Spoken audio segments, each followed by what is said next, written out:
All right. I just realized that I wasn't sure if I set up the correct characters on screen, but I did. So, Excellent. All yeah, right. that's good. That I don't want to confuse anyone. So, hello and welcome to Honey Badger Radio. My name is Brian Martinez, and I'm here with Allison Tiemann, and we are, Woo. yeah, woo, and we are doing an episode of, well, it's like the Repeating Fundzerker Frank? meets. No, you said that this should be a relationship show. Oh, I guess you're. Because I guess you're right. It does I sort of mean, relate to that yeah, we're talking about sex and relationships. relationships, but yeah, and closeness and affections and whatnot. Mm-hmm. So, and I'm looking forward to this because I'm looking forward to what comes after this, which is I'm gonna go to the bedroom, cuddle up with the wife, and we're going to watch Ghostbusters 2. And Oh, yeah, because I hadn't, yeah. we hadn't watched Ghostbusters in a long time, and we watched Ghostbusters the other day, and because it's October, and Of course. I'm doing the Halloween thing, and yeah, I mean, like I was so blown away, like still, I was so blown away by how good that movie is.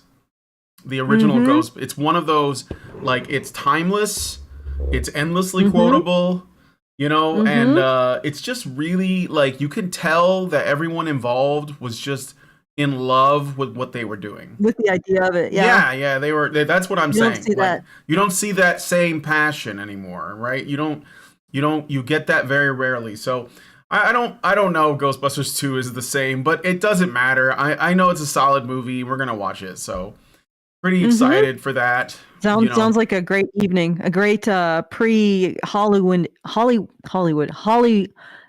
evening. Halloween evening. That's right. Yeah, I got it. I got it. Took Yeah. took a couple tries, but I got there. Okay, I just want to remind everybody that we are doing our monthly fundraiser to make sure that we can continue to bring you this show, this podcast. It is at feedthebadger.com/support.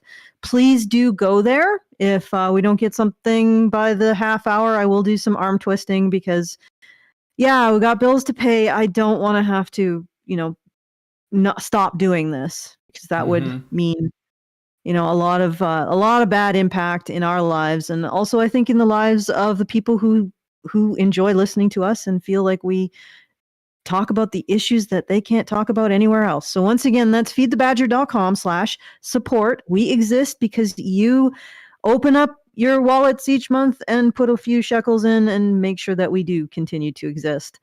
And with that incredibly awkward shill, shall we begin? Yeah. So we're looking at a video from uh, Chris Williamson. I believe that's the name of his channel. But his podcast is called Modern Wisdom. And he is speaking with a woman named Dr. Carole Hooven. And they're talking about, like, basically they're talking about sex and sex differences between men and women and such. But we're not going to Yeah. be responding to all of that. Mostly, I No, think no, we're, we yeah, couldn't. because, well, we couldn't because it's really long. It's like an hour and 20 minutes. But also, like, honestly, I've watched most of it. The stuff that they say about, for example, sex differences, it's all stuff that we've heard before. I'm not Mhm. being dismissive. It's just that, honestly, for me, the sex differences conversation, between men and women is interesting to explore. But they get like kind of caught up in the whole like, trans activism thing. And I think that, Mhm. for me anyway, I'm just not that interested. And plenty of other people are already doing that. So I'm Mhm. interested in their opinions on the male and female dynamic and, Mhm. what makes men men and what makes women women. So, all right. So we're going to start by looking at this section called the demonization of motherhood. I mean, I think Mhm. that's where the clip that you want to respond to is. So let's go ahead and do it. Yeah, let's go listen. Thing just to about interject there, the naturalistic fallacy, presuming that because something existed in nature, that it's something which is laudable and desirable in the modern world. I wish that we could just dispense with that entire line of argumentation. Every single time that I see it, I go, right, okay, men used to fight for dominance physically. We have laws that stop you from punching people in the street, even if you both see the same attractive woman in front of you, right? Like, obviously no one thinks that this is the case. My main problem with this... Didn't men make the laws? Didn't they say, well, we want to live in a civilized society, so we're going to get rid of... We're not going to allow men to just assault other men. Not that that was always happening, but just throwing it out there. Yeah, I'm. This is curious. Like, I know they probably don't get in because I haven't listened to this whole thing. So correct me if I'm wrong, but they probably don't get into the studies that show that men tend to, in the presence of fertile females or female pheromones or whatever. Well, we don't know about whether the existence of pheromones, but regardless, that men tend to engage in cooperation more. Of course, they do competition too, but really what's remarkable about human men is that they tend towards cooperation as a form of demonstrating fitness, which is really consistent with like the fact that human children need so many resources to exist. They need an entire like tribe to even raise to adulthood, because it's extremely difficult to keep a human child alive in the wild. I mean, I don't know. Maybe they should do a study on it. Maybe they should just, have a bunch of single mothers give birth in the wild and see how long they last. You should put them in like a forest in like the deepest, darkest India, where there's still like a bunch of megafauna predators, and we'll just see how long they last without their fathers. I'm guessing not very, but I could be wrong. Strong, independent women. Let's keep going. Oh yeah, definitely. They're gonna have like a sharpened rock. You have no idea. Just stay out of their way. War on motherhood, war on the pedestalization of mothers as mothers, and the assumption that if you are a mother that decides to stay home and build a family while your partner goes to work, that you've been rubed into doing this by the patriarchy, that you're somehow a second-class citizen. To me, saying you can do whatever you want, yes, but if you're to say the maternal instinct is a myth that men created, the subtext to that is if you fell for it, you're an idiot. Okay, just could you pause for a second? There's like a weird echo going on, first of all. Really? I don't know if that's just me. Yeah. You guys, if you're listening, you can give us a heads up of whether or not you're hearing it as well, or if it's just me. And I'm just having if you guys are hearing, is it just when I'm playing the video? Yeah, it's just when I'm playing the video. And then I wanted to add... no, go ahead. Yeah, this is a war on motherhood, is it? Like, seriously. People are just criticizing women who choose to be mothers. That's it. Like men are losing their children to a far greater degree. Yeah. And people are criticizing women for being mothers. Like, honestly, who cares? Right. I mean, do we have, like, okay, sorry, let me put it a different way. That is awful that you're getting criticized. What about the bias against men in family courts? Because I think that's a real war on fathers. I think what's happening in minority and poor communities is a war on fathers. That's like what you're dealing with is just a bunch of people who do not like your life choices, and if you go to their blogs, they'll tell you. Yeah. Do you see what I'm saying? The scale here? Oh, I know. No, I agree 100%. I thought the same. I was like, yeah, but that's just feminists complaining, which is the only thing they ever do. And sure, they complain about women, but they will also complain about men. But it's not really... It's reflective of nothing more than a kind of judgment that you don't even think is probably not as popular as you might be led to believe. And the real issue is that there are real men who are losing access to their children. Well, in my opinion, it's not even close. Yeah, this is, I feel sorry for you that some people somewhere are criticizing your life choices. It seems like you can't do anything without that happening, period. Like, people will have an opinion on the internet. I was watching or reading somebody talking about the fact that women are only going after the top 5% of men on Tinder. Mm-hmm. And somebody made a comment like, oh, I'm glad I'm in the top 5%. Another person said, oh, isn't that sort of like finding a used fleshlight on eBay and sharing it among your friends? And then there was a woman who comes in, single mother, and she gets very upset at that. And she says, do women who have more sex, are they less valuable?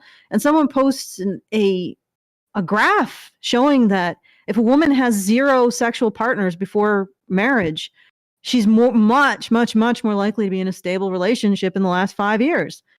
Mm-hmm. And then she gets really upset about that. And I messaged her and I said, you're not interested in it. Why do you care that these people are looking for those women who show markers of what they're interested in? I mean, if it was water polo and they were like, wow, this woman, they seem to have an interest in water polo, would you be complaining so much? Mm-hmm.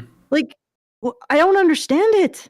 If you think that marriage is patriarchal oppression, why would you care that other people don't think you're fit for it? Yeah. Because of your background. Like, wouldn't you be like, okay, well, I guess we're just not compatible. Moving on. Yeah, sure. No, it's like, no. Sorry, go ahead. I was going to say, I think that women like this just can't stand the idea that people are holding these opinions. And, I think it just drives them up the wall. It's like, I can't control this. But they could just move on and shrug and that's it. But they have to, like, make a statement against the guy who basically just made a joke. I mean, that's what it sounds like to me. Yep. And it was just a stupid joke.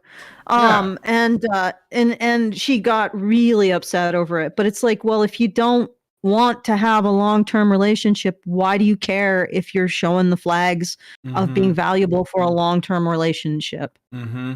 Like, just live your life. Yeah. Do what you need to. Yep. And let the other people just do what they need to. Yep. I mean, if it's gonna stress you out this much, it's not worth it, right? If you want to engage in some banter and throw it right back at them, I'm fine with that on Twitter. But like, don't let it get you to this point. All right, I guess we'll keep going. Mm-hmm. Woman. Yes. That is a great example about why this kind of article that appears so often and in kind of liberal outlets is so damaging. Because yes, this is something that is natural, basically natural. There's a lot of variation in how it's going to be expressed, but there's nothing wrong with gaining immense pleasure from devoting yourself to something that is natural if it gives you pleasure and that's what you choose. And if it doesn't hurt anybody else, there's no reason to stigmatize that as though, you're just doing what men want you to do. Yeah, but they get great natural pleasure in judging mothers. So who does? They're getting dopamine hit after dopamine hit. They're enjoying themselves. Look, the reason why I wanted to go through this was the statement that I'm pretty sure I correctly identified, but we can't seem to find again, that human children, like she states that most mammals, only 5% of mammals have parental investment. I mean, recent studies suggest that that's actually low. That might, I think I know. That might be in the testosterone section. Well, I'll just give you guys a recap. But she says that 5%. It's just 5% of mammals have parental investment. I believe that is a low estimate based on science that has been since superseded, because they weren't actually looking for paternal investment. So they were just seeing the maternal investment, which is much more obvious. But then they discovered things like, for example, badgers, the male will come back for his cubs when they're, juveniles, and then they'll go off together for a bit. Never would have noticed if they hadn't actually started to look into that.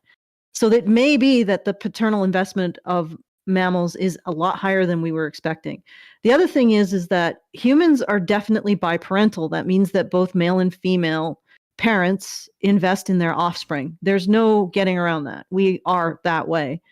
And the statement, which I believe she made, please correct me if I'm wrong, that in the wild, human infants would not need anything but their mother, is absolutely false. Mm-hmm. And you just have to think about it. You do that thought experiment I was talking about with, let's have some single mothers give birth in the wild of, I don't know, deepest, darkest rainforest, maybe, or let's put them into the Indian jungle and see how long they last. It's ridiculous. Human females are the most dependent on their social group in their process of reproduction. There is no female animal more dependent on her partner and her extended social group, period. So it's ridiculous to say that, and with that comes a much, like, as the need of the female increases for, gestation, lactation, and her dependency and vulnerability increases, you see an increase in the instinctual drive of her partner to stick around and provide for her. We can talk all about like men's testosterone's effect on their libido, but wouldn't it be interesting to talk about testosterone's effect on their pair bonding? Because this is something that you may have noticed. When a man is divorced or experiences a breakup or is widowed, he is far, far more likely to kill himself than a woman. In fact, this is the highest risk for suicide for men, is a bad breakup or a bad relationship. So men commit to their relationships to the point of, in many cases, being driven to kill themselves when those relationships end for whatever reason, in a way that women aren't. So we can talk about, male sex drive being higher, but it also seems like their devotion and their need to be bonded is higher as well. You see what I'm saying? Yeah. And I'm not sure that this was discussed in it. Maybe it wasn't even considered. It certainly did not come up. Okay. There was I don't, maybe if they had, if someone had taken the conversation in that direction, but that it certainly did not come up. It was basically about sex drive. Okay. And that was basically it. So sex drive, any aggression or anything? Aggression. No, I mean, a little bit of that, but I think it was just to, to sort of give a broad overview of the kinds of things that they believe testosterone causes. Okay, so essentially just, I don't know, was it just I wonder if the interviewer just focused on that topic. I mean, I don't want to put words in her mouth, but the higher sex drive seems to be one of the sort of minor points of what testosterone does to men.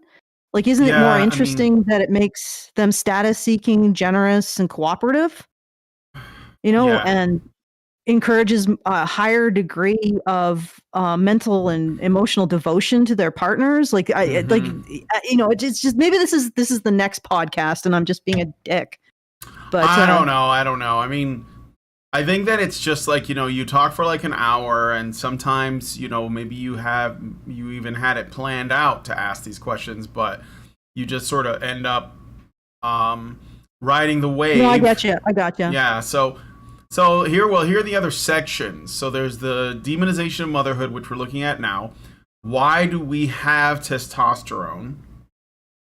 Men's natural instinct to objectify. Oh my goddamn, I hate that word. Yeah. How women can understand the male sex drive. Orgasm differences between genders. Is sex a spectrum, which is about sex, two sexes, male and female, so not that interesting. Differences in arousal between genders. and then like it's basically over after that. So, So basically just testosterone's effect on sex drive. and also a defense of motherhood.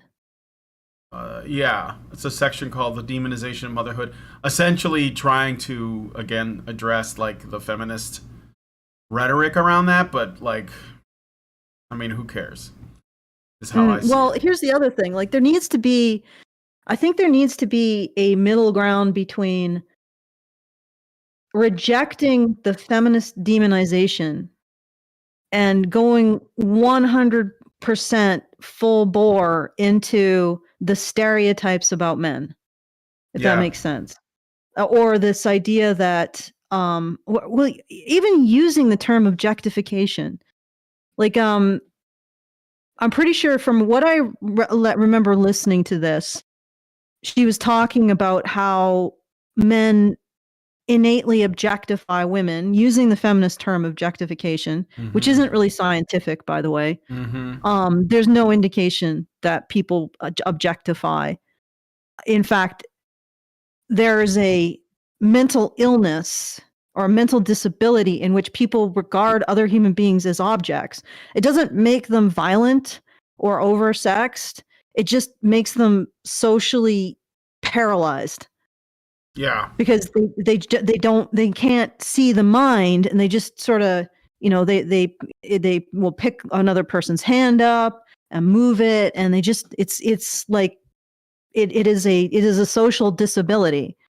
And the reason why it's a social disability is because human beings actually are deeply and profoundly inclined to subjectify, to the point where we subjectify everything. When you pick up a rock and give it a name, and suddenly people will be imagining a life story.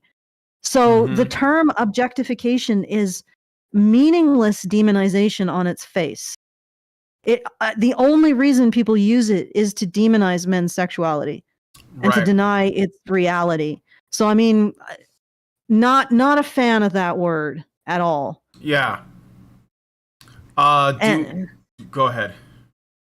And although she does express compassion for men, but at the same time is using that term. I mean, what are you expressing compassion for? Like, you're saying men objectify women. They reduce them down to their body parts. Well, they don't do that. Nobody does that. That's a mental disorder. Okay, that's not what's happening. They are responding to a sexual signal. That doesn't mean that they cease to see the. It'd be like saying, big butts equal epileptic fits in men. It's ridiculous. Spontaneous psychosis blindness in men. It's no. Stop being silly. Right. Okay. I think anyway, I think she's just using language that. She says she's a feminist, so she's probably just using language that she's learned. Yeah. All right. But that's the thing. Like, even saying it's okay that men objectify women, well, they don't in the first place. So what you mean is that it's okay for men to find women sexually appealing, which, yes. Yeah. Of course. Right. Anyway. All right. Let's play the next section. Happens when females go on testosterone. How do they report alterations in their experience of life? So what was puberty like for you? Fantastic. Why? Because I could get an erection with a gust of wind that was at the right angle. And you didn't mind that? Of course I did. It was just hilarious. I just found it absolutely hilarious. Okay. But so you got a lot of erections. Would you say that that was correlated with any psychological state of mind? I had an obsession with the Spice Girls for quite a while. That was like that was a hot thing for me. And there was 5 of them as well. So it was like a variety pack. I'm just pausing for the banana, but pretty sure I don't think we'll be necessarily hit by this guy, but I know what she's fishing for. She's fishing for, an increase in libido. I don't know why we aren't just coming out and saying it. Yeah. That's so funny. I know. But yeah, I mean, you're constantly thinking about sex. I think you begin to, or at least I was more attuned to status as well during that time. Interesting. Yeah. Yeah. I finally actually started to realize what kind of a social hierarchy was going on. But yeah, I mean, the prevalent thing was what was going on between my legs. What were you going to say about that? No, I don't think that this is particularly like. There's not much to say to this, really. Yeah, I know. That's what I'm saying. Like, it's not that disagreeable, so but I do obviously think there's girls something. are also having an increase in libido. But what were you going to say? The number one. What I was going to say is that I think that most of this is pretty agreeable, but I do think that she does say something in this section, I believe, or maybe the next one. It's a little. I just wonder if it's just a matter of, she's on the spot or something, because it's pretty freaking weird. But yeah. So I mean, here's the thing. Like, yes, boys at puberty have an increase in sexual desire. Yeah. Okay. Fatherhood. Okay. One psychological change, in addition to feeling a sense, for a lot of people, obviously an increased sense of freedom to express who they are. But the number one psychological change is again, and there's variance here, and that's important to say. Not everybody. You don't need to present that caveat. Yeah, everybody knows. Everyone that's listening is reasonable, and they have got sick of me saying on average enough. They know. Thank you. I just, have been on the receiving end of people saying, well, that didn't happen to me. And this is all on average from here on out. So the number one change people experience is this, for a woman, for somebody who's been living as a woman, a really sort of overpowering and even shocking obsession with sex, because it's not, especially for females who transition later in life, and they are. All right, I'm just pausing there for the banana. Anything that you find? Well, I mean, there's some things to be concerned about with self-reported, like if they know that they're taking testosterone,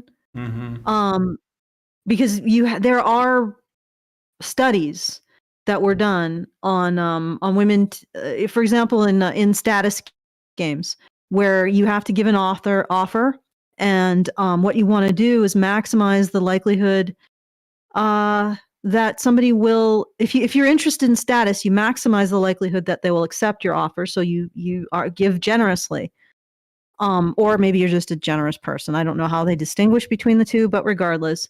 And in these games, they found that when women knew they were receiving testosterone, they created very low offers, very aggressive. They played very aggressively. They took more risks. But when they didn't know that they were getting testosterone, but did, so they thought they got a placebo, but actually got a dose of testosterone, their behavior was generous. They were more generous. So a woman who thought she was getting testosterone but got a placebo would give $1 less on average than a woman who was given testosterone but didn't know it. So that woman who was given testosterone was more generous. The woman who thought she got testosterone behaved in a way consistent with her stereotypes about men. Now, having said that, I'm pretty sure that it's quite likely that their libido increased. But on the same token, how do you know for sure that this is an effect of the testosterone versus their stereotypes about who men are? And what men do, Yeah, right. That's good. Good point. I had not considered. And here's the thing. I want to sort of make the distinguish between buying into the idea that there is no gender, which is ridiculous, or no sex, like sex behavioral differences, which is ridiculous. The idea of condemning men for how they're different from women, and the idea of just embracing the stereotypes about men and just saying, well, it's okay because they can't help themselves. Well, these are stereotypes about men. Yeah. And in fact, I mean, and honestly, it doesn't, to me, it's not even an issue, because if men have a higher sex drive, that doesn't make them bad people. Does that make sense? Yeah, sure. You know, like it's there. Maybe it's a sex difference, and if it is true, and it probably is, doesn't make them bad. But again, how much of this is conflated with these women's stereotypes about men? Yeah. Don't know. Mm-hmm. They'd have to control for that. I don't know how they would. That's true.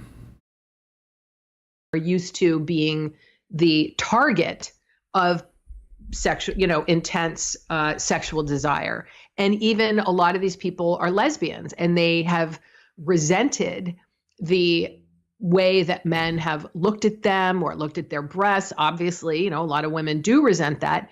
But if you're a female who then goes on to transition, I have heard now from several trans men, people who lived as females and then transitioned, that their libido went through the roof. They were shocked by it. They were disturbed by it. Some felt that this is okay because this is what it's like to live as a man. But most of them said, I get it now. I'm looking at this other person, whether they're attracted. All right, I'm just pausing this here for the banana. All right, let's keep going. To men or women. Oh, go ahead. Well, I was just going to say, I get it now. Well, here's the other confound that would be a problem. These are women who don't feel comfortable in their female body too. Mm-hmm.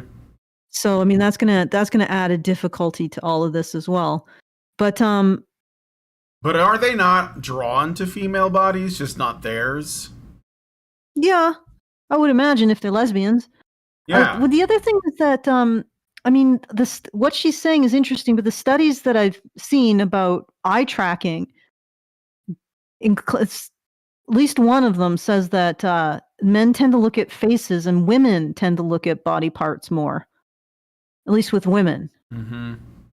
I mean, maybe it's different if you show women faces of men or physical like representations of men. I don't know, but it just seems like okay.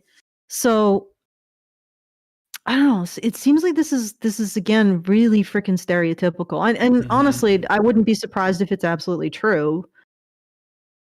But disturbed by their sex drive. Okay. There's a little bit of reliance on stereotypes in this conversation. I think is what you're concerned with. Well, yeah, I mean, even the choice of the big salient thing that testosterone does is increase sex drive.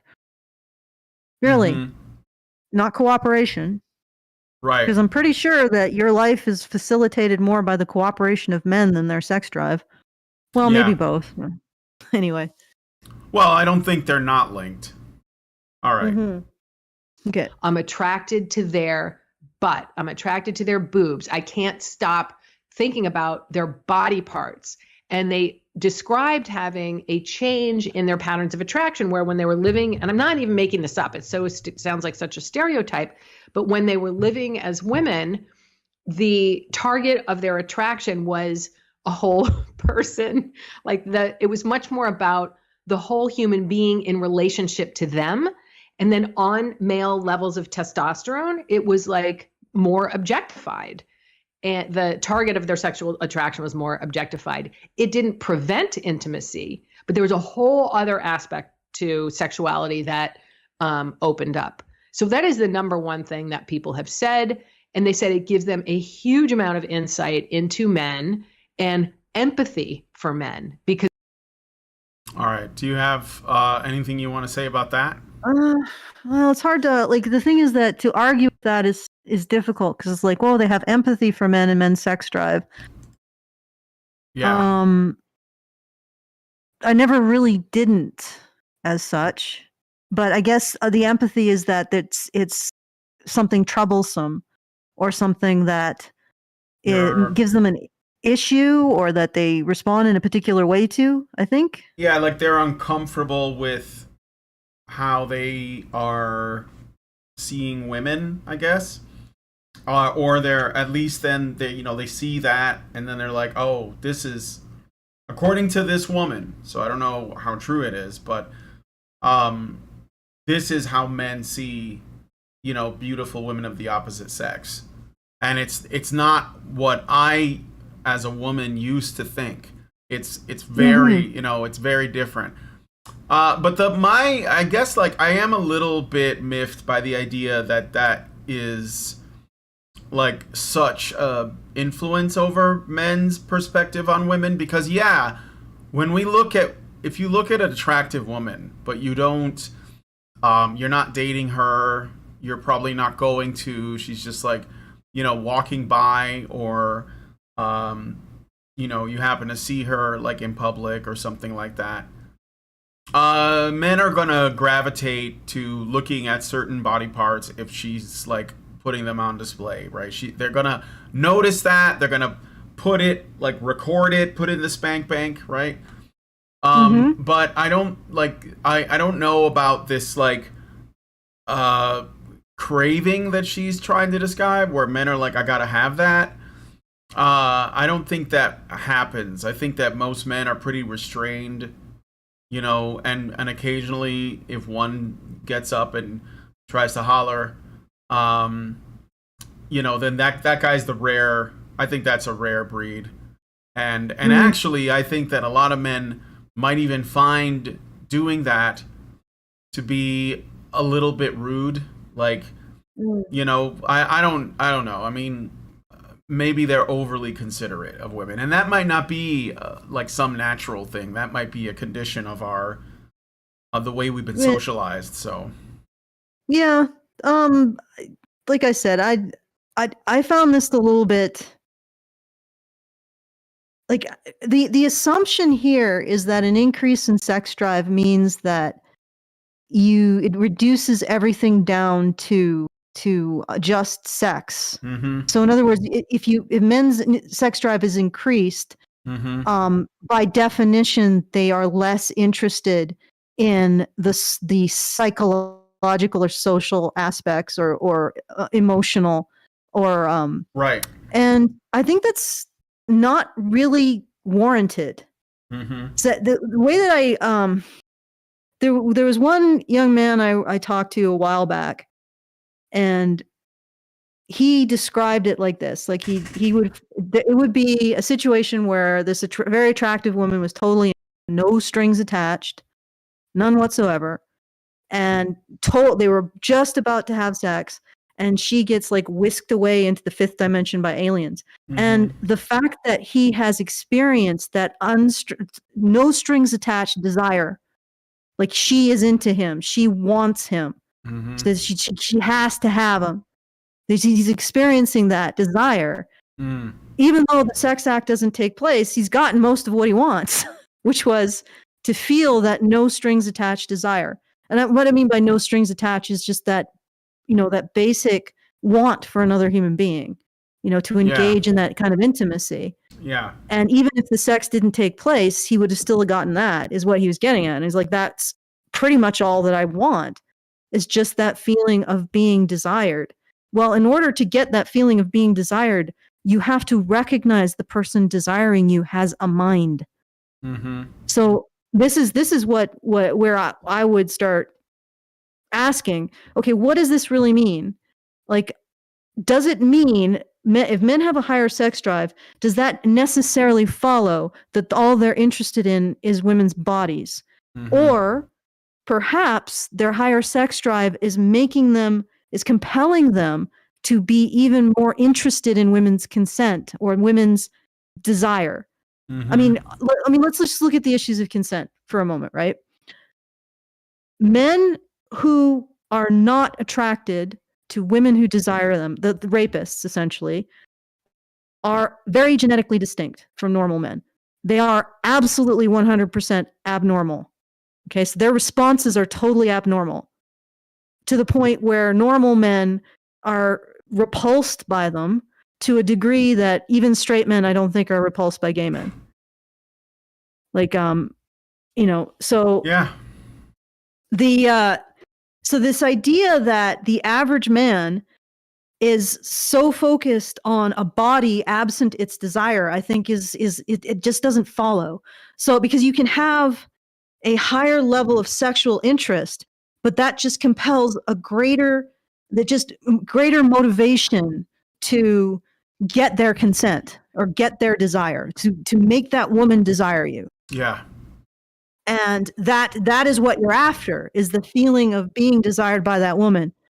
And the way that I would maybe compare the two between the sexes, let's look at Tinder again. So you got a woman, I don't know, she finds a Jason Momoa lookalike on Tinder, and then she swipes left. I think it's swiping left, right? No, it's swiping right, I believe. Swipe right. She swipes right, and she's like, okay, you better be here in half an hour. Forget it. I'm not even going to put that much effort into this. Mm-hmm.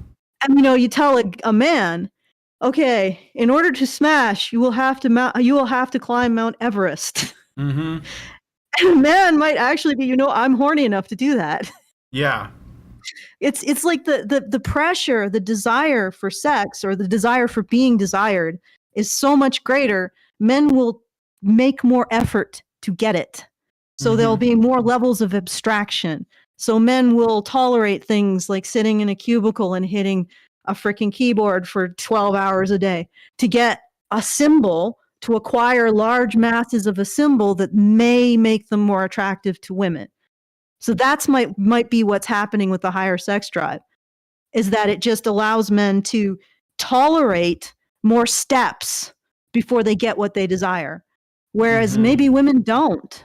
Like they're like, it's either right there for me, or I don't want it. I'm not gonna climb Mount Everest for dick. I'm not gonna work my fingers to the bone. Yeah. I'm not going to believe in an abstraction just because it might make me more attractive to a man. This is what I'm saying. So maybe the lower sex drive just is less pro-social. No offense. But anyway. Okay. Has that been considered in her cosmology? Well, there was no mention of that, so I can only assume probably not. Okay. All right. So I should do some arm twisting, because it's like 20 minutes after I said I would, and none of you, none. No, we started at 8, so it's been like 45 minutes, hasn't it?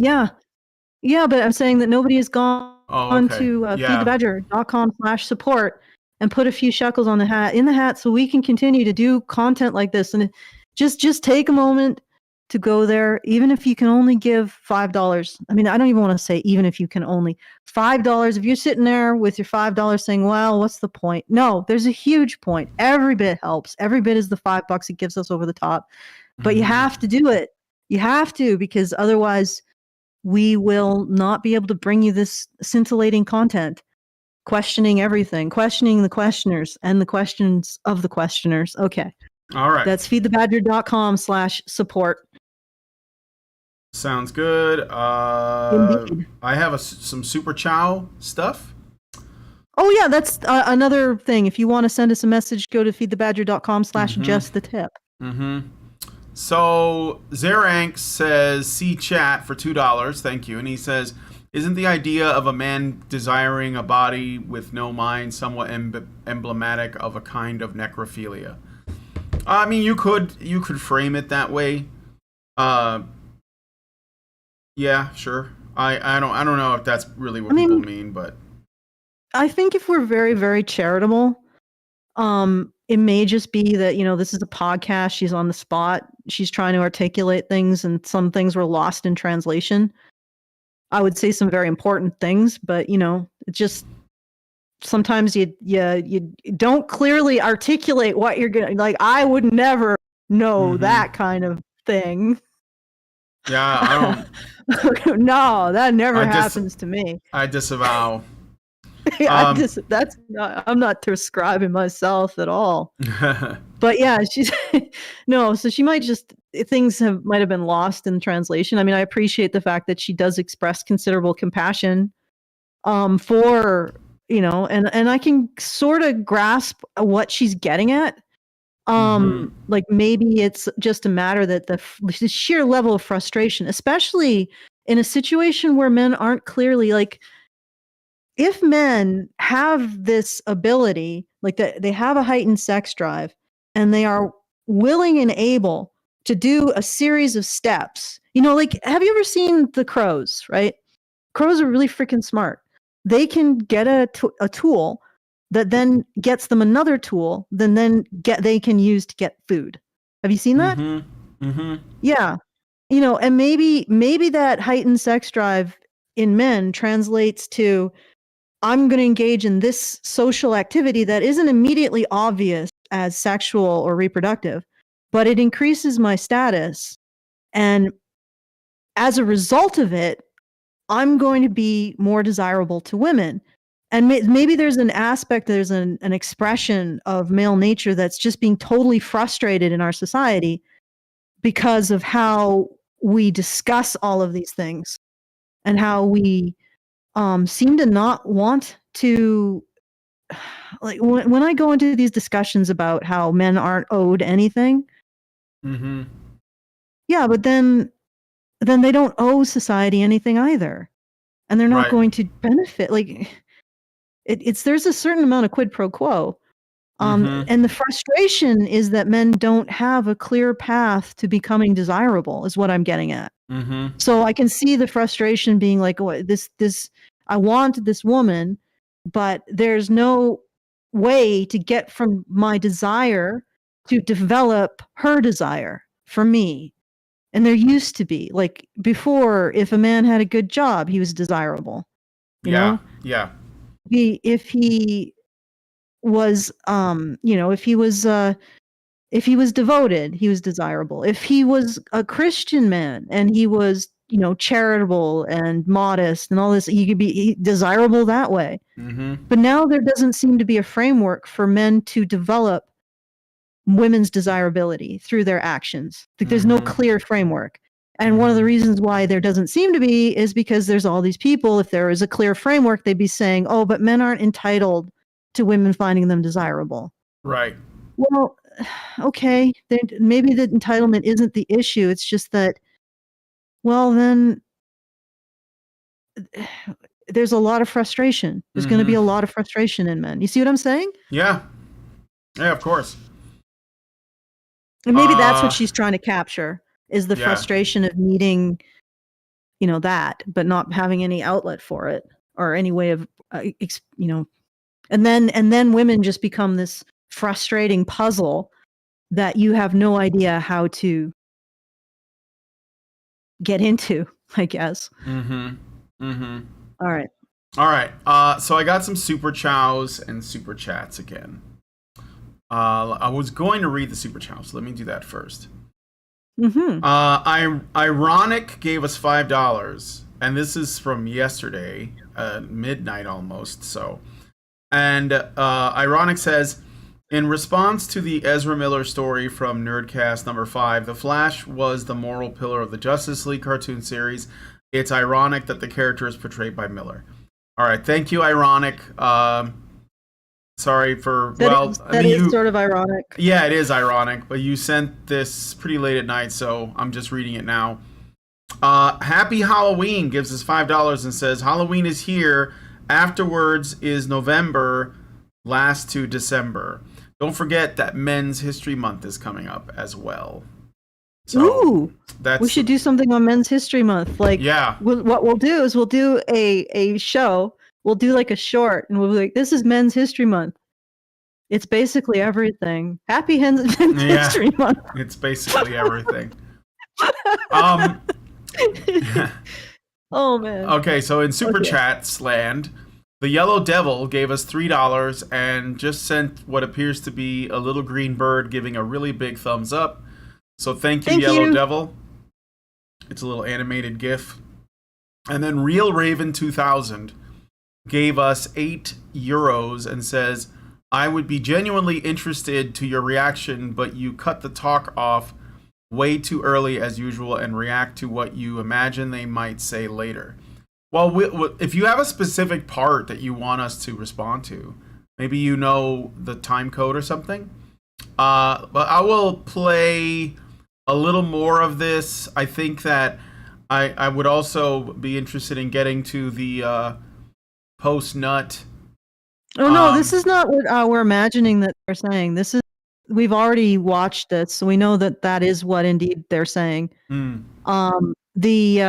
And plus we also just finished. We're basically just discussing the thing that she just said, which was that men's when natural women instinct to objectify. So when women take testosterone, they are more likely to objectify. Yes, exactly. So we are actually looking at what is being like when women take the testosterone. She says that they no longer experience that feeling of wanting the whole person, I think is the way that it was said. And they just focus more on body parts. And so we're sort of having a discussion of that. Yeah. But we can continue. All right. Well, to her. Real Raven gives us another €8. He was the last guy who commented too. And he says, I would really like to give money more often, but it's a little hard. But I may have been, I have been on the $15 a month, I guess, membership for years. So I might raise that. Cool. All right. Well, thank you, Real Raven. Okay. So let's play some more. Because this is something that they have to deal with and learn how to deal with socially.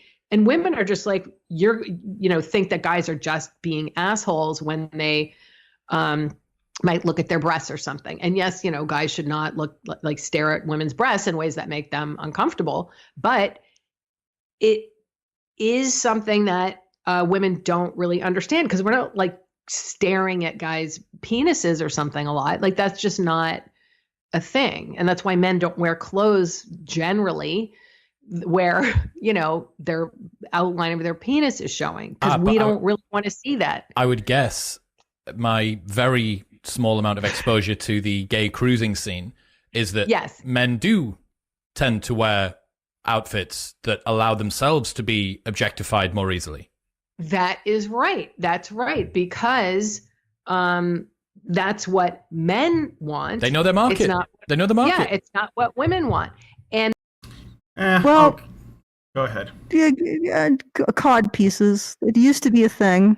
I'm not sure what happened. I don't know when the gigantic cod piece craze died out. There was a gigantic cod piece craze.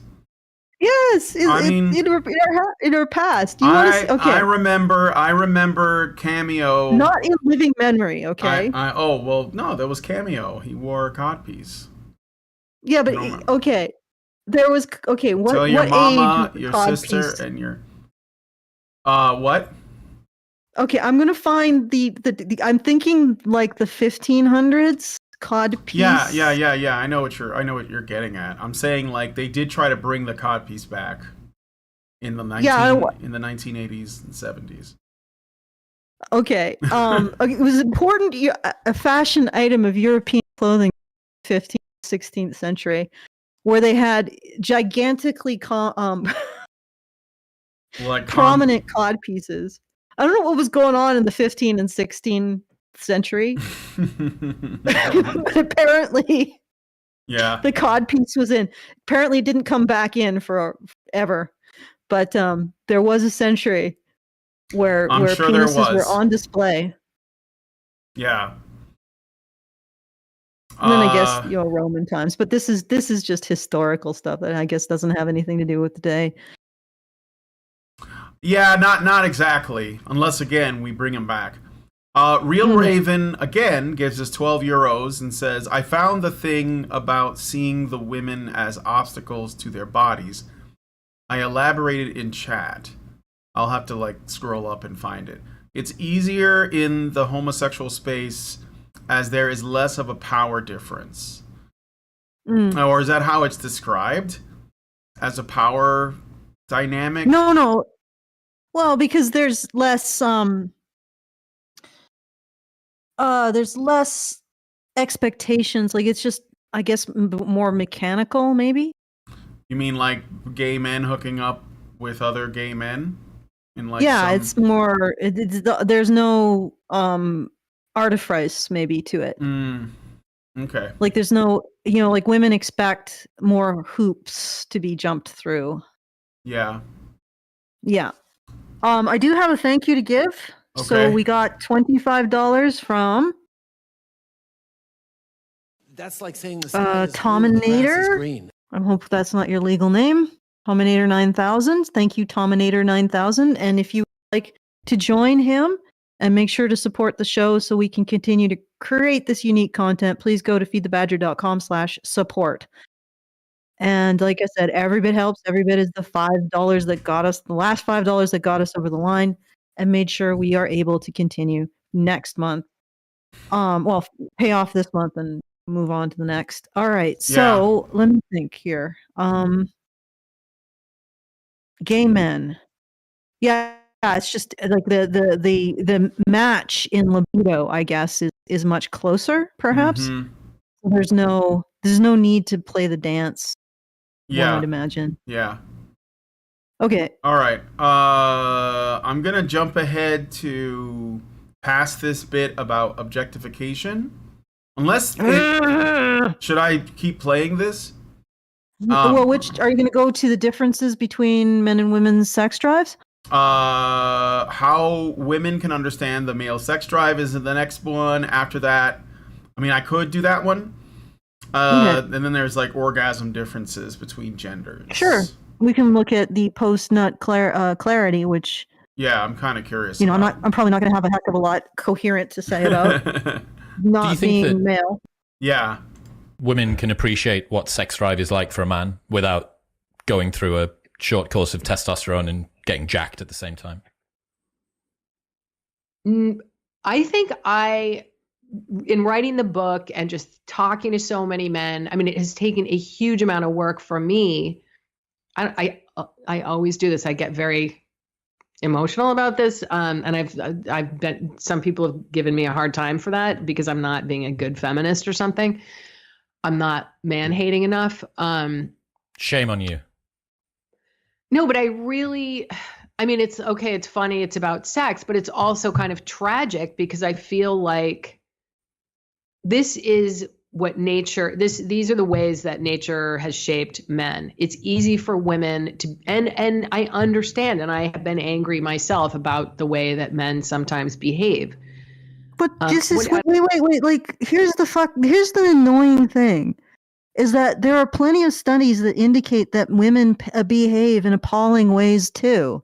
Mm-hmm. And in fact, the rate of sexual harassment, sexual assault, and sexual aggression towards men by women. Sorry, I got my hand in front of my face. I probably shouldn't have done that. I apologize. The sound got crappy. But the rate at which women aggress against men is comparable.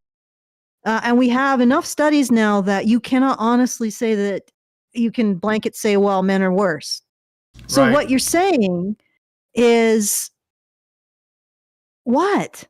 Like, you're saying, well, men have a higher sex drive, therefore I feel like sorry for those guys who aggress my boundaries. But women don't have a higher sex drive, so what's their excuse? They're just monsters? Like, I mean, I don't. What is it that men have to apologize for? Mm-hmm. Well, what is it?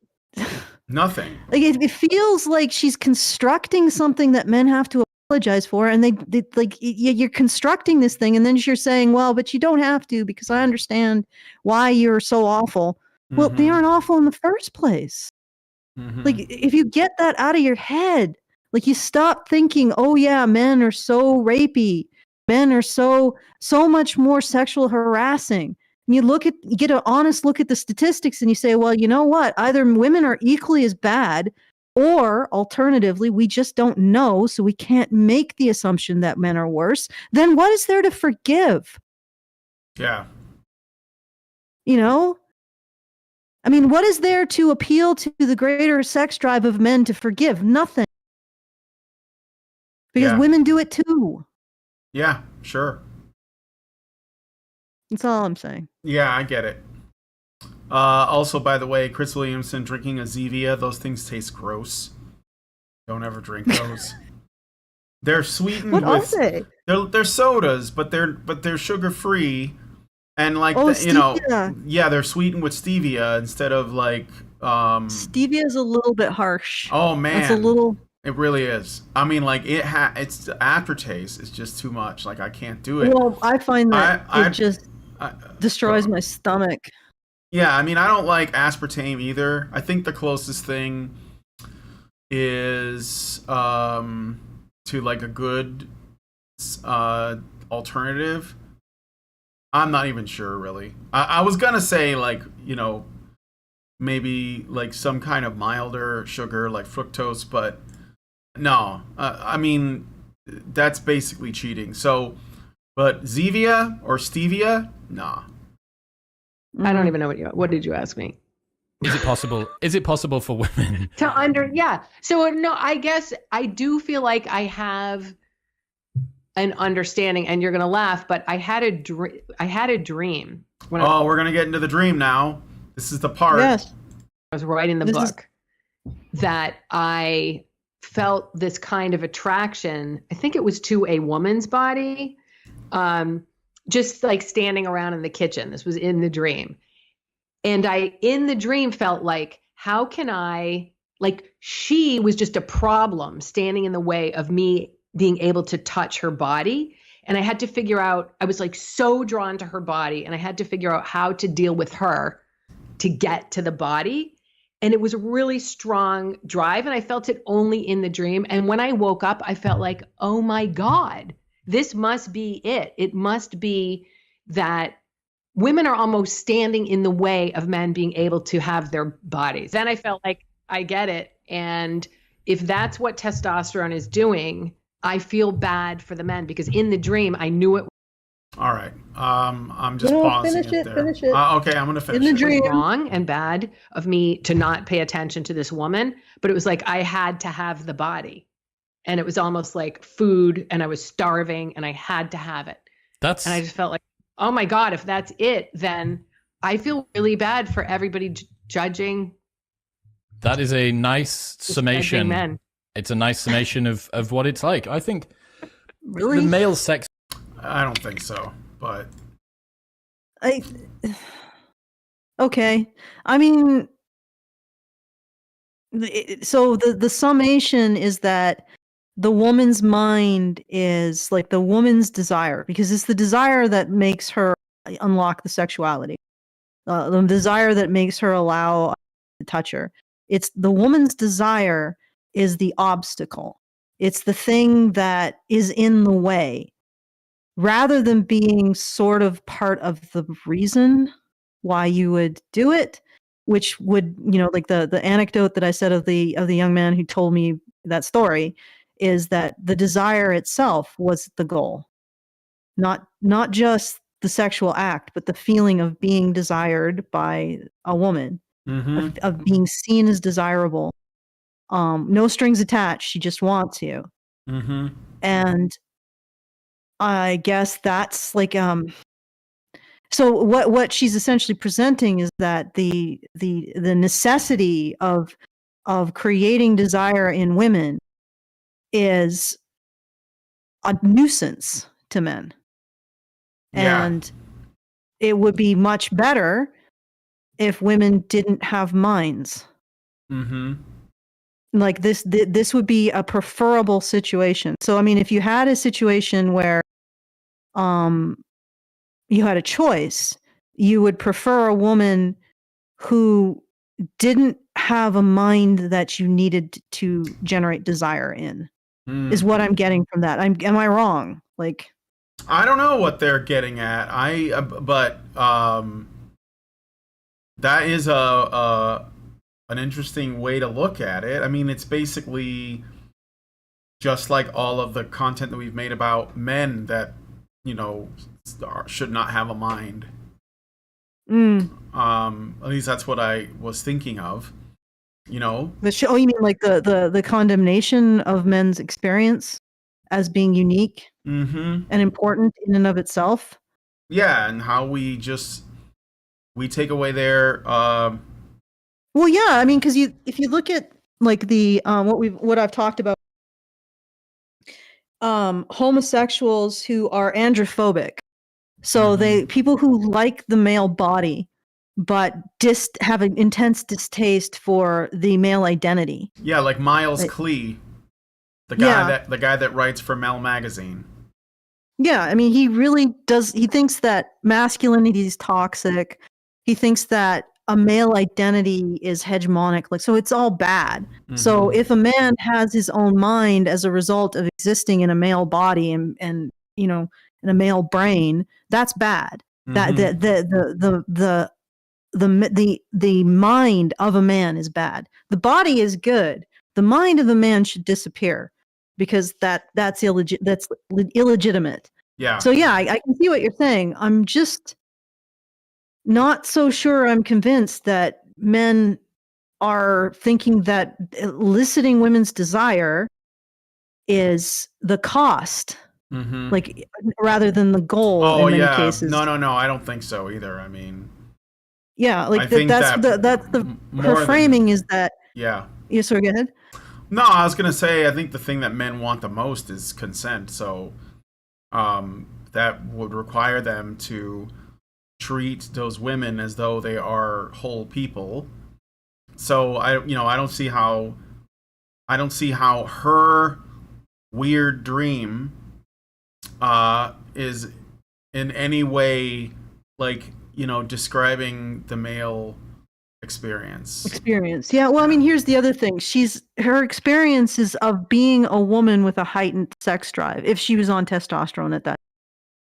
Yeah. So if she's not having a male experience. No. This is testosterone in her brain, which is not a male experience. It's a female experience on testosterone. Yeah. So what I said in the short that it directed people to this is that she's having the experience of what a woman with a high libido would think about another woman that she wants to have sex with. And apparently those thoughts are, my God, I don't want to deal with bitch inside this woman. Yeah. I just want a touchy touch. Yeah. Like sort of rapey thought process. Yeah. And then of course she says that I finally understand male sexuality. I finally understand why men are so rapey, sexually assaultive.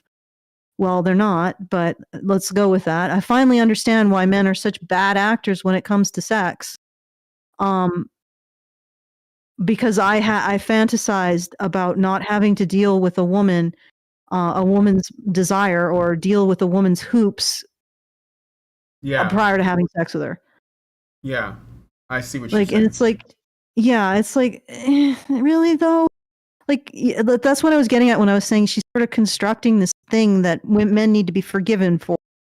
And then she's saying, well, I forgive you because you're just so beholden to your base instincts. Yeah. And then this guy's like, yeah, that makes perfect sense. And it's...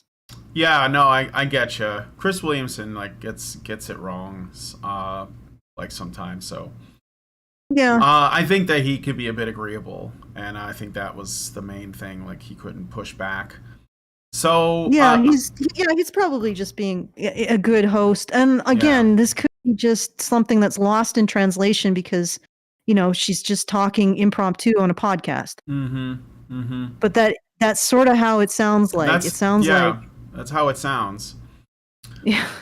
I got that's pretty faint praise there. I got a super chat from Real Raven 2000 for 12 euros. And he says, I found the thing about seeing the woman as obstacle. Didn't you already read that? Did I read that? Yeah, I think you did. Oh, okay. Well, I just got another one from Real Raven 2000 for 5 euros. And he says, do you believe her interviews of men were fabricated? Oh. I mean, probably not. I would, yeah. Okay, so Real Raven, just explain what your interpretation of this was, because I think that we're offending you. My point is that when you frame this in this way, you're essentially saying the eliciting desire in a woman is the cost of being able to touch her sexually rather than part of the ultimate goal of the engagement. So, and I don't know if she's saying this because it's 100% what she thinks, or if it's just how it comes across in an impromptu interview. Mm-hmm. Yeah. All right. Well, I'll wait Shall we move until. Yeah, we're gonna move on. Let's play some more. Sex drive really does seem to have been pathologized, I think, in recent years. And I spend a good bit of time in the gym, and I find it as interesting to watch other guys when girls in gym leggings walk past, because I get to see this Mexican wave of eyeballs. Whoop, whoop, whoop, whoop, whoop, whoop. Like everybody will turn and look. All of the guys have just, I'm in between sets, or I'm doing whatever, or someone will be talking to their friend and they'll be looking at their friend like that, just over their shoulder, staring past them as some girl walks past in the distance. And I understand the point that you're trying to make there about the fact that you are castigating men for an innate, inbuilt reward mechanism that they didn't choose to have, and saying that anything close to acting on that is toxic masculinity, and it is you being part of a patriarchal superstructure that's oppressively keeping women down, and blah, blah, blah. And there is basically nothing else that I think we would get to at this stage of modern society where someone's innate preferences would be treated with so much distaste, you know? Like, why would it be the case that the way someone is built, can you imagine if you said this to somebody that's gay, to say, well, yeah, look, you know, you've got this particular... yeah, but All right, I'm just pausing it there. She's about to respond. Yeah, but here's the thing. So I'm trying to extricate multiple things here. One, no, your innate preferences aren't a problem. But then again, like, turn it around. Is the fact that 95% of women have an innate preference for 5% of men a problem? Probably it's going to be a problem eventually, right? So, I mean, there seems to be a certain amount of give and take that has to happen between men and women to create a functional society. But that's a different conversation in a different, I guess, realm. But ultimately what I'm trying to get at is, can we not just be okay with men's sexuality without going that extra step and saying that men's sexuality is defined not by like psychological components like desire, but solely by like desire is in the way of getting physical components. Like, you see what I'm saying? Yeah, no, I get what you're saying. Do we have to go this far? Because essentially where the way that she's proposing things is, this is why men are more rapey and more sexually harassing, because they have a higher sex drive. And because the higher sex drive makes them focus less on the desire and the mind of the person, and more on their physicality. Therefore, the average man is blah, blah, blah, is a rapist or something. And it's like, you have to follow the chain of logic here of where it's ending up. And Yeah. can we be okay with men's sex drive without also having to buy into this idea that somehow it makes them more rapey? Yeah. Is what I'm getting at. Yeah. I got you. No, I got it. Yeah. Like, it's like anytime there's a discussion about male sexuality, there seems to be this, you know, under the surface threat narrative, or you know, about what, like, the ways in which male sexuality is dangerous, and in particular dangerous to women. So I get that. Yeah. And it's like, it's not a situation where I'm saying that we men have to constrain themselves. I think they're already perfectly constrained. You know, I think they're already doing everything just fine. Like, you know, and sure, I can have a lot of sympathy for the fact that that men are in a situation where they can't even develop a sense of becoming desirable anymore. Like, even if a man never had a woman in like the 1800s, he had a fairly good idea of how to become desirable. Yeah. You know, that doesn't exist in our society anymore. And it doesn't exist because people will turn around and say, well, whatever you're doing makes you think you are desirable women. Then that makes you feel entitled, and it's rape or something. And it's like, really? I'm saying we can be okay with men's greater sex drive without saying, and that's why they're rapey. Is all I'm getting at. Yeah. Because it's not true. Yeah. All right. Let's hear her response to this guy. Oh, yeah. But I think the reason is, because of sexual assault and sexual violence and just male violence in general. And you just happen to be a member of the group that's responsible for all that bad stuff. So I think it's different than. Can we understand why Allison is a little pissed now? Okay? Yeah. Like, this is where my charity runs out. Look at the statistics. You may be a doctor looking into into testosterone, but look at the actual statistics on sexual assault. Women are doing their fair share. Women are engaging in abuse of minors. They're engaging in abuse of men. They're engaging in sexual harassment and assault, despite apparently not having as high a sex drive, which might suggest to most people that maybe rapists, a human sex drive has nothing to do with necessarily rape. Yes, I know rapists tend to attack women of a certain age or men of a certain age, but maybe that we can make the separation between a high sex drive and rapes. Yeah. Like that there's no connection between the two. But here it is. Like, here's the payload. Once again, men are behind the 8 ball. They're being castigated as the sex that's most responsible for this, when it isn't the case. You cannot say this with any degree of honesty at this point in time. There's enough counter evidence that men are not necessarily more rapey than women that you can't assert this. Yep. And it's just, and again, this progression of thought terminating in this doesn't sound very charitable at all. This idea that, okay, I feel sympathy for men because they have such high sex drives that they stop thinking about the person inside the body and just focus on getting access to the body, which leads them to rape. And I feel bad for them because, they can't help themselves.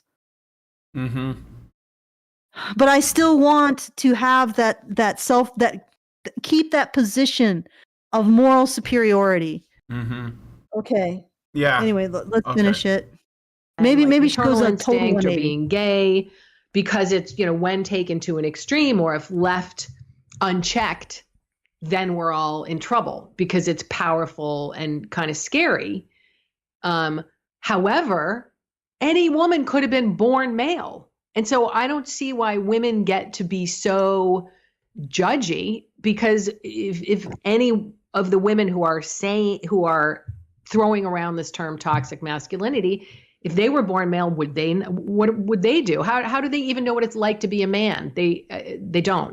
All right, I'm gonna get to maybe it's right here. Can you explain the changes in orgasm quality, duration, and sensation? I think it was that people post-nut. It's post-nut. Where it is? It's in sex spectrum. No differences in gender. Differences in arousal, perhaps. I learned from Christina Durante, if you know her. Yeah, I know her name. Yeah, so she did a really cool study where she got an actor to read a Hollywood script. This guy was trained. So in response to pornography that shows a man and a woman, and he really is not aroused, when he sees two men interacting sexually. Or kind of the Oh my God. Oh yeah, that she's talking about Yes. the fact that women get aroused by everything, including like bestiality, which I really would prefer people like maybe consider that this isn't a great thing. Yeah, I found it. I found it. Okay, good, about good, orgasms, but I think it's that full body kind of emotional experience that is associated with more of an emotional connection, more access to a wide range of emotions. And I'll just say that people describe, and again, the literature suggests this is true, that going on testosterone makes it harder for men to access these emotions, except for anger. It's not that anger necessarily goes up. It's that out of all the emotions, that is one that is most easily accessed. That's interesting. Have you heard the quote? I think it's Schopenhauer or Nietzsche or someone that says, after copulation, the devil's laughter can be heard. And what he's talking about is post-nut clarity, or kind of the... Oh my God. Yes. Post-coital depression that some men deal with. Sorry. I hope my students see this, because they taught me in this, was this past spring? So they gave talks. I was at a seminar and they were giving little talks, and someone joked at the end of the talk about post-nut clarity. And I love my students and we have close relationships. All right, I'm just pausing it there. So they're just setting up the topic. Has anyone here had post-nut clarity? Do you know what that means? Do you know anything about that? Well, I wouldn't, of course. Well, I don't know. Like, because like women, I don't think they do, but I don't want to count it out. You know. Well, the thing is that if you think about it, when I'm going to be really honest, when men have these sexual relationships, at the end they may be assuming responsibilities, whereas women tend to be relieving themselves of responsibilities. This is something that it's like if a relationship starts, now a woman doesn't have to do as much to take care of herself. Yeah. She doesn't have to be responsible for her own protection. She doesn't have to be responsible for the entirety of her financial future, at least with normal relationships, you know? Yeah. Now suddenly a man is going to be responsible, if not for the woman, then any potential child. Well, that's what I think it is. It's basically, we live in a world with birth control and stuff now, but like that doesn't really change our biology. And I think that when men have sex with women, and especially like in the moment, when passions are really high and you're like throwing her all over the room and, getting really into it, and then like it's all over and she's like, in a pile of like twisted mass smoking on the bed next to you, and the man is sitting there, and that's where the post-nut clarity comes in, where he's like thinking about what he had just done. But what he's more so specifically, I think, thinking about is that what does it mean? Like, am I gonna have to, like, are we dating now? Like, there's just all this stuff that rushes through a guy's head, and I think that's what Nietzsche meant when he said that, like, after sex you can hear the devil's laughter, because the man is, thinking about what the meaning of what just happened is, because in general and historically it usually meant that man has to take responsibility. And well, also like evolutionarily, like, I mean, we got to get rid of this idea that men are primed to just ejaculate in women and scarper. Yeah. That's like the exact opposite of how we've evolved at this point. Yeah. So they are expecting like to have a certain element of oh, did I chase Real Raven off, or? I don't know. Why? Did he leave? Because I don't see him there, but maybe he departed. Well, he's in Europe, so Yeah, it's or he's asleep. super late. Yeah. Yeah. But my point is that it makes sense for the male half of a biparental species to, after having potentially reproductive sex, to start being like, holy shit, responsibilities. I mean, you would expect that. I don't think, like, if you were talking about a promiscuous breeding, there wouldn't be that. In fact, probably at that point, they'd be attempting to kill each other. Yeah, this is the moment after sex where we attempt to tear each other's faces off. Yeah. Like, that's like sexuality in other animals is pretty interesting. Or the female attempts to make a snack of the male in order to. That's right. That's right. We don't do that crap. Instead, male humans sit there and wonder about all of the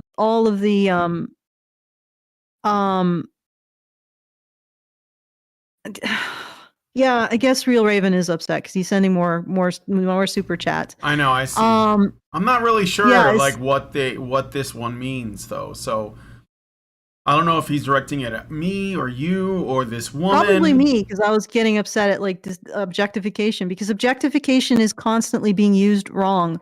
It is like epilepsy. It is a debilitating mental disorder. Yeah. It's not. It's ridiculous to say that men become unable to subjectify because they have a sexual urge. In fact, I would argue that our sexuality is so tightly wound with our theory of mind that it's more likely that to subjectify as a result of having a sexual interest in another human being. Everybody is just a bland blur. When you have a sexual interest in someone, you start to become interested in them emotionally and mentally. And I don't think that's not true for men. At least in my experience, that isn't the case. But we should probably read the super chat. Real Raven 2000 gives us 11 euros and says, slightly annoying, stop at trigger words and no comments on when she at least tries to empathize men. I would still wish somebody would invite you and be more charitable in dialogue. I have mentioned that she does empathize with men, but the thing is that what am I supposed to do when she then goes and says something that directly contradicts statistics, which is that men are somehow more responsible, or that we can definitively say that men are more responsible for rape and sexual assault and sexual harassment, when there are statistics that indicate this isn't the case. And if you are a scientist, you know that if there are any contrary data points, you have to go back to the drawing board. So sure, she empathizes with men at the same time as she's saying something about them that isn't true. Men are not more rapey. It is, you cannot make that definitive statement and then say, but I forgive you for it. Well, there's nothing there to forgive in the first place.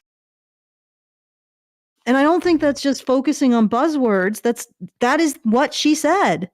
And yes, she has empathy for men, but it's coming from a place where she insists that men are something that they are not, which is sexually assaultive in relative to women. And that just doesn't bear out statistically. Yeah, she's basically like got some blind spots. Yes. And overall, I thought that, I don't really have anything else to look at in this video, because overall I thought she was okay, but even I didn't catch the things that Allison caught. And then I was like, oh yeah, you're right, she's basically operating from some assumptions, some assumptions that she needs to go back and think about, in my opinion. And I'm not sure why it's so difficult for people to do that, to just go back and think about these assumptions about men. Like, it's almost like we need men to be more sexually assaultive. Like, we need men to occupy that dark role. But why? Why is that necessary? Why can we only have compassion when we think, well, men are being compelled to be rapists by their sex drives?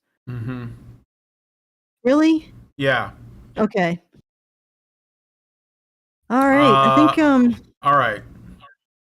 So I guess like yeah, that's basically it. Like I don't really have anything else to play here, and we've gone for like an hour and a half. Mm-hmm. So Almost. I guess Yep. yeah, we could like wrap it up. Yeah, I could see if we have any more thank yous to give. Yeah. Go And, ahead. I'll look at the super chows and the sure. Rumble rants. I don't know if anybody's. Oh yeah, I got a bunch here. So all right, Ooh. I'll start with the Rumble rants because we got a bunch. Noba fan gives us $2 and says, "My problem with feminists, lefties, and other single-minded people is either you know their special definitions of words or you somehow lack an education, despite all the evidence you provide in full." I have seen debates like that, but that I don't think was this one. So I'm gonna be, try to be really fair and say, I think that she's genuinely not being manipulative, not being deceitful. She thinks that she's being more than fair, and it just so happens that she has some blind spots. Noba fan gives us another $1 and says, "One example of the cultural divide in communication is how feminists say patriarchy if they mean keep women safe, or how men are supposed to know the female point of view when talking about violence." Well, the only thing that men can talk about when they talk about violence is like actual physical violence, not like a woman's fear of violence. And I think that's what, like, where the lines get blurred, I guess. Noba fan 21 gives us $1 and says, "Or when feminists want their sexual revolution to wear whatever they want, but demand a hot woman cover up. But then if a man tells a feminist to not wear a bikini, that becomes slut shaming, etc., etc." Thank you. Noba fan gives us, he's given us like 3 more. Noba fan gives us 3 super chats, each one at $1. Another example is how guys are either taught to listen and believe women, or "it's not my job to educate you to be a better person," then get mad men still don't meet their expectations. Yes. Yeah, well, of course. And then he says, or she, who knows, "I'm wondering if the woman in the video is thinking back to an older definition of testosterone poisoning, where testosterone levels in men were somehow too high."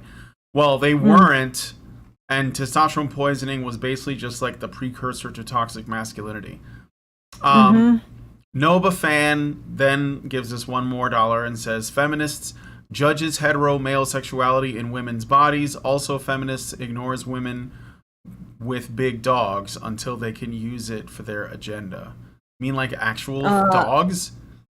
Yes, he's referring to studies on women with big dogs, and that a certain amount of them have done. Yeah, sure. Let's leave it at that. We're gonna leave it at that. You got the implications. All right. Yeah, I get it. That's not a dog person, by the way. Okay, so do you have any more thank yous? Yes, I do. I have 2 more thank yous. The fundraiser is going very slowly this month, so if you do have the ability to help out, please do. feedthebadger.com/support. That's feedthebadger.com/support. And I will give the thank yous. We have one $5 from. It's being very slow today. We have $25 from Sbergag. Who? Bergag? SZ. I hope you very this is much. not That's a legal really name. nice. Thank you. Well, I will just call it SZ. We got $25 from SZ, and then $5 from Primal Village. So thank you, SZ and Primal Village. Thank you. I already played something. Come on, man. Appreciate it. Yeah. So, and is that it then? Yes, I think it is. All right. All right. We'll take it. I guess we're gonna wrap this up. Are we still doing something on Sunday? Yep, we're going to be doing something with Karen on Sunday. So be on the lookout for that, guys. Yes. All right. So I guess you can say your final spiels, and I'll Yeah, say all mine. right. Okay. So basically the same thing. Well, once again, feedthebadger.com/support to make sure we can continue to bring this content, which apparently this particular one was quite controversial. Mhm. But I think that, yeah, like I'm pretty sure that I was correct in my interpretation that she thinks that men are more rapey than women. Mhm. And that's a direct consequence of their higher sex drives, which Mhm. I don't think those two connect. I think that it's much more likely that men's higher sex drive makes them more willing to do more stuff to get women's desire than more willing to rape, at least for the average normal man. Yeah. Yeah, I would think that's the way that it connects, rather than men having a higher sex drive, therefore being more likely to rape, therefore we should have some sympathy because we might have been born as one. Mhm. Oh yeah. Okay. Yeah, for sure. All right. Okay. Anyway, so once again, support us, feedthebadger.com/support. Back to you, Brian. All right. If you guys like this video, please hit the like button, subscribe if you're not already subscribed. Hit the bell for notifications. Let us know what you guys think about what we discussed by commenting on the comment section. And most importantly, please share this video because sharing is caring. Thank you guys so much for coming on today's episode of the relationship show. Well, I forget what we were calling it. The dating show? Yeah, it's a It's the relationship dating show. show, yeah. And Let's we will not give people existential crisis. Yeah. You are in the relationship zone. Yeah. And we will talk to you guys in the next video. Men's rights activists are machines, dude. Okay? They are literal machines. They are talking point machines. They are impossible to fucking deal with, especially if you have like a couple dudes who have good memory on top of that too. Holy shit, you're fucked.